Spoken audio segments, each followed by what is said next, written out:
Let's talk about everybody's favorite set, Destined Rivals. With sealed products reaching unaffordable highs, I feel like people are going to start switching to singles. And Destined Rivals blessed us with a bunch of beautiful SIRs, but we're only going to be talking about the 6 most popular ones from the set. Up first is one of my personal favorites, the Team Rocket's Crobat. The near mint copy is going for about $60, and PSA 10s are consistently selling around the $160 range. The quality control for Destined Rivals is really good, and you'll see that with a lot of these gem rates, with the Crobat sitting at 62%. Up next is the Team Rocket's Nidoking EX. A near mint copy is going for about $91, and PSA 10s are going for anywhere between $260 to $300. Again, the gem rate on this one is really good with about 60% and 4,200 copies in a PSA 10. Up next, we have the beautiful Team Rocket's Moltres EX, both the one from the set and the stamped one from the UPC. The one from the set is going for about $102, and the stamped one is actually going for about $60. The price discrepancy comes from the fact that the non-stamped one you have to pull, and the stamped one you're guaranteed from the UPC when you open the box.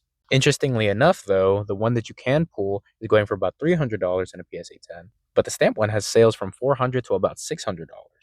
And they both have very similar gem rates, with a 57% gem rate for the non-stamped one and a 59% gem rate for the stamped one. So out of all the cards I talk about today, this is definitely the sleeper pick that I would recommend to pick up. Up next, though, is Ethan's Ho-Oh EX. A near mint copy of this card is going for about $150, and PSA 10 sales range from the high 300s to $400. And again, it has a high gem rate of about 59%. Up next is the beast of the set, Cynthia's Garchomp EX. A near mint copy of this card is going for about $200, and as much as I like the price point, I'm surprised it's not worth more. PSA 10 copies are selling for about $450 to $500.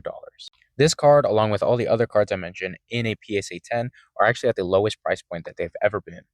And with this card having a 60% gem rate, I actually would recommend to pick up the PSA 10 copy rather than grading one yourself. And last but not least, how could we talk about Destined Rivals without talking about the king of the set, Team Rocket's Mewtwo EX? A near mint copy of this card is going for about $430, and PSA 10s are consistently selling for about $1,200. Even though it has a high gem rate, this is one of those cards that I would recommend picking up raw and then grading yourself, especially with the release of the Ascended Heroes Mewtwo EX. This card just came out and is going for about $350, and I feel like with this release, it's probably going to bump the price of the Mewtwo from Destined Rivals. So even though this one is pretty pricey, I would recommend picking one up before it blows up again.